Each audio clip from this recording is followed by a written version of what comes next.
I've always wanted to have a neighbor just like you. I've always wanted to be in a neighborhood with you. So, on this beautiful day, why don't we just all say, would you? Could you? Won't you be my neighbor?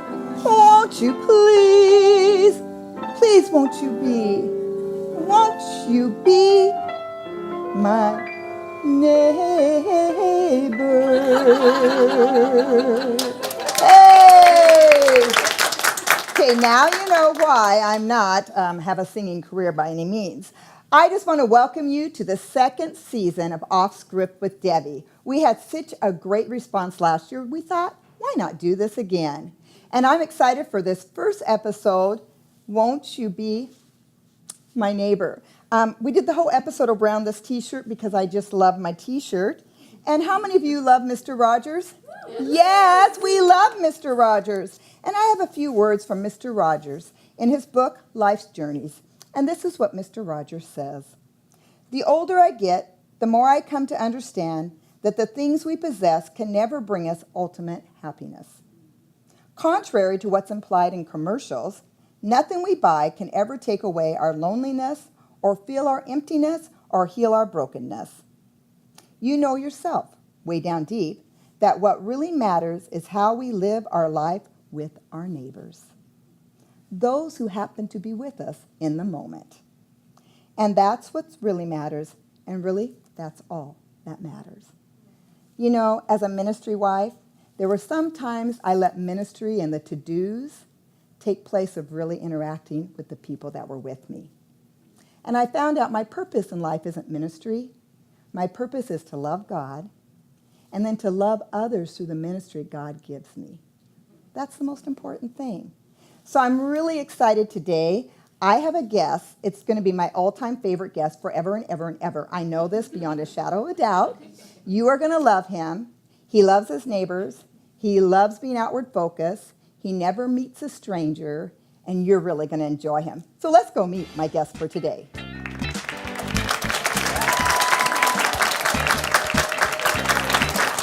So I would love for you to meet my guest today, my favorite person in the world, my husband, Dave Cole. Yay! Thank you. I just want to say, Dave is my encourager. He's been my counselor. He's been my pastor. He's kind of done the whole thing. And I just appreciate you being here. When we talked about doing the topic of being a good neighbor, being outward focused, I knew that Dave was the one that I wanted to have because this is really his life. It's who he is. And he's an author. He's written 2 books, What the Church Can Learn from Harley Davidson. Yay, what a fun book. And also he just published Refocus, a great book. So I just wanted you to share with them today some of the things that you have helped me in my life. So Dave, would you share with the women, as ministry wives, what are the intersections of life and how can we know about them and what should we do in our intersections? Well, it's great to be on the show with you, Debbie. Yeah, long time coming, huh? Man. And, this whole idea really came from you and I riding motorcycles and seeing all of these God-ordained intersections that happened along the way. When we would have our ministry couple rides, we'd give them a safety lesson before we started out. And we would use the metaphor of intersections. And intersections are an interesting thing. The Department of Highway Safety tells us that about 65% of all accidents with motorcycles happen at the intersections. Whoa, so it's important careful. to pay attention. It is. When we come to an intersection. And there's 3 things that we would tell the riders. The first one is pay attention. When you come to an intersection, pay attention. Be watching for the front wheels of the automobiles. If that wheel is turning, that's an indicator that that car could come out and smash you. Get you. And secondly, it's an indicator to slow down. When you come to an intersection, slow down. We live in such a fast-paced life. We do. One day, my granddaughter Emery asked, "What does the yellow light mean?" And I said, slow down. And she asked, why did you speed up?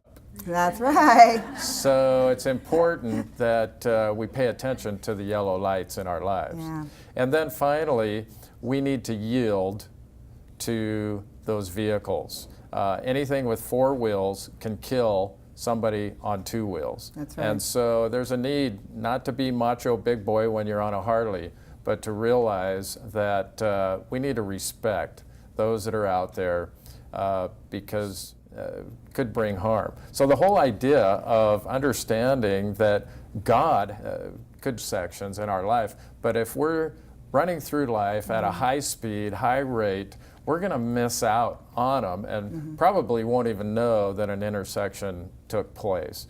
So in my book, What the Church Can Learn from Harley Davidson, it's all about really starting the morning with, God, today is more than just me.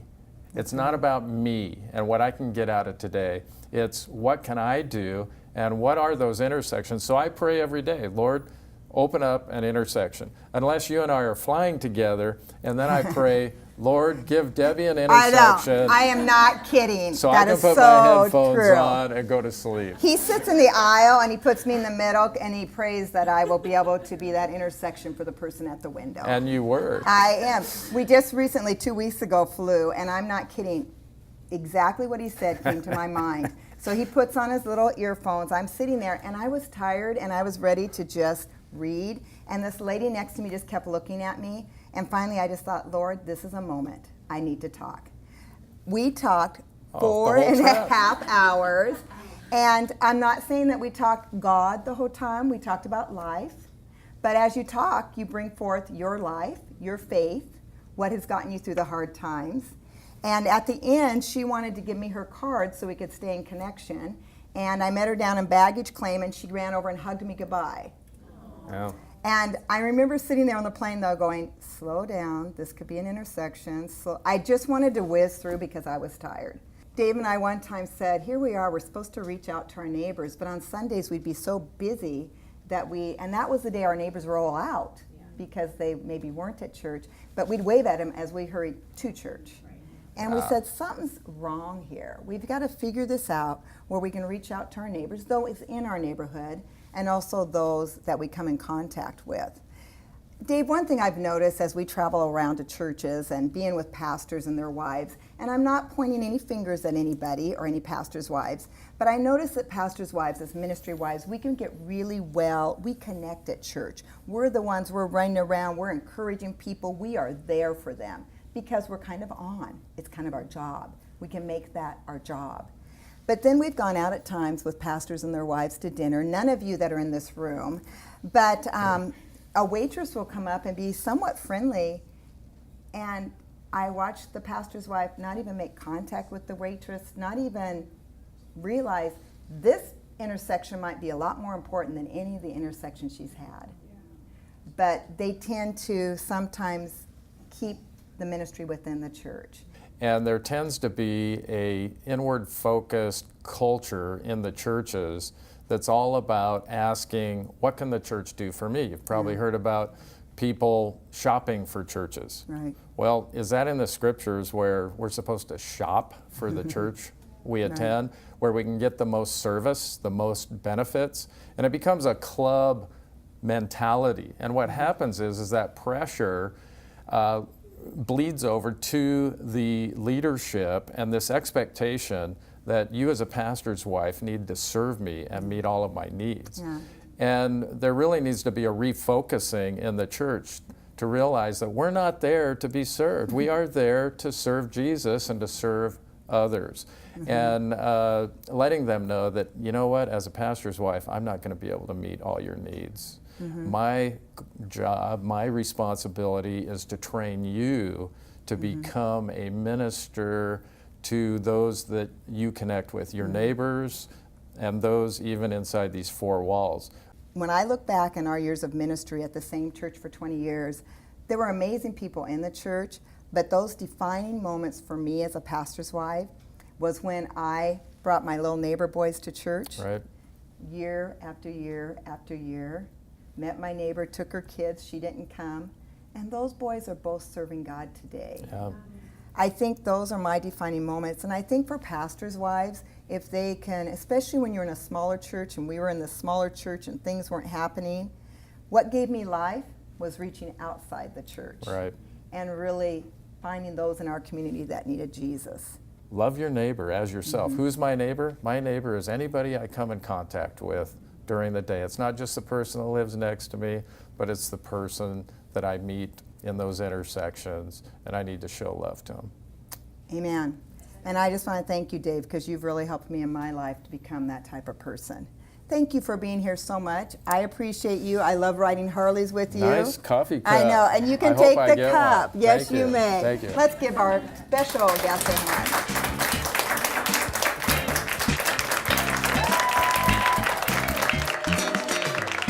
And today I want to leave you with a scripture. It's found in Mark 12, 30 through 31. And you must love the Lord your God with all your heart, soul, mind, and strength. And second is equally important, as Dave mentioned earlier, love your neighbor as yourself. No other commandment is greater than that. If we can understand that, ladies, we've got it. You know, Christine Caine said something in her book, Unexpected, that really spoke to my heart. She says, many of us want a platform of ministry when there are already abundant ministry opportunities available to us in all the waiting rooms across the nation. How many are waiting for us to come to them while we are waiting for them to come to us? People are waiting for us everywhere. In the cubicle next to us at work, in the checkout stand at the supermarket, in the seat next to us in class, in the chair next to ours at the salon. They're waiting. They're waiting.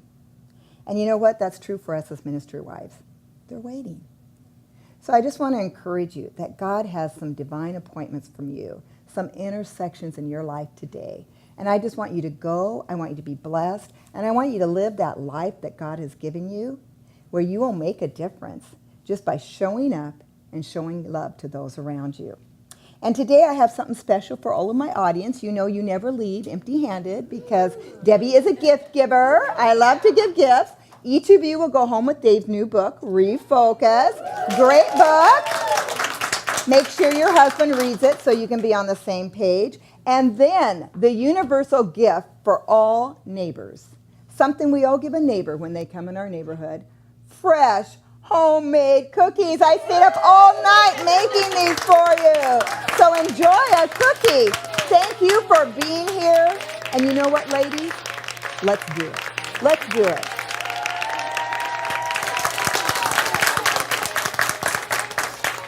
Take your favorite. Enjoy.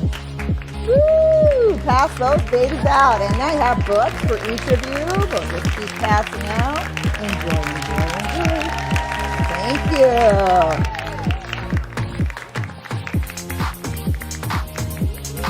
Woo!